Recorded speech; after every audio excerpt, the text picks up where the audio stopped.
Kung kayo po mga bossing ko ay laging gipit sa pera, meron ako ituturo. Pero syempre, kailangan numero 1, magsisipag ka, magtsatsaga ka, huwag kang makakalimot magdasal. Yan ang mga numero 1 na dapat mong gawin kung ikaw ay may problema sa pera. Tapos gawin nyo ang ganitong mga pamamaraan. Gawin nyo ito ng mga bandang alas 7 at ibibilad natin siya hanggang alas 8. Kailangan natin mga bossing ko ng cinnamon powder. Ang aroma ng cinnamon, ito po yung nagtatawag ng swerte. Lalo na sa pera. Maganda na meron kang cinnamon sa inyong bahay. Kahit yung ganyan, ilagay mo ito sa harapan ng inyong tahanan or sa gilid ng pintuan ng inyong pong main door.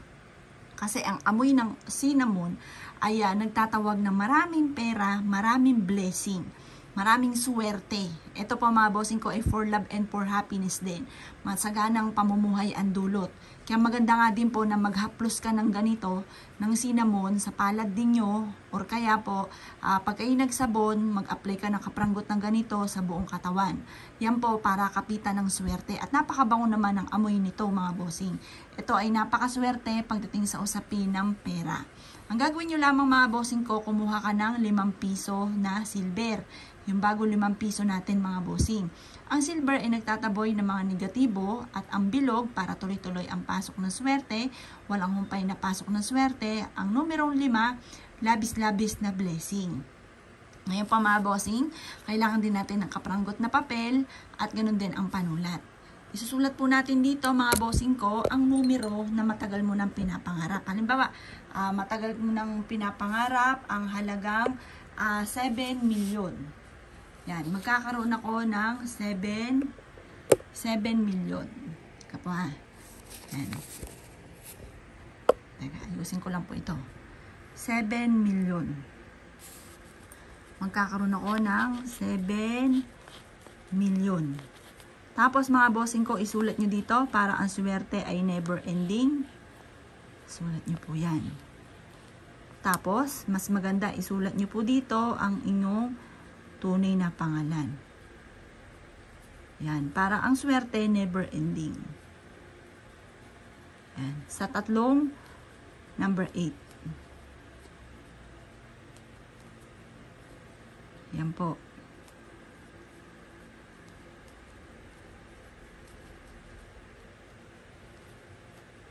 Yan, tapos positive ka lang habang ginagawa nyo po ito.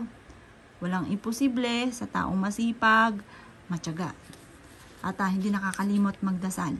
Ito po mga bossing ko, ang gagawin nyo lamang, ilagay nyo siya dyan. Yan.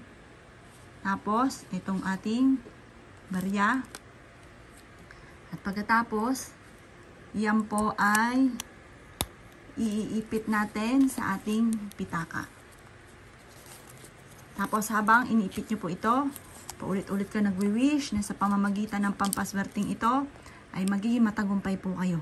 Sa pamamagitan nito, siksik-liglig at umapaw at maraming blessing ang darating sa inyo. Kailanman na hindi na kayo mamumblema tungkol sa usapin ng pera. Subukan nyo po ito mga bossing. Ang pinaka-powerful na araw ay Martes at Biyernes. Ngayon po, kung ikaw na may ay busy sa mga ganyang araw, kahit ikaw po ay gagawa ng ganito ng Martes at Biyernes at nagmamadali ka at wala ka sa focus ng paggawa, hindi rin ikaw suswertihin, hindi rin makakamit ang pinapangarap.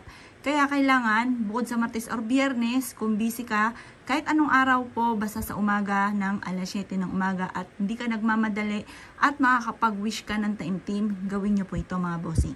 Pero pinakamaganda sana Martes at Biyernes. Pero kung busy ka, kahit anong araw at umaga nyo siya gawin.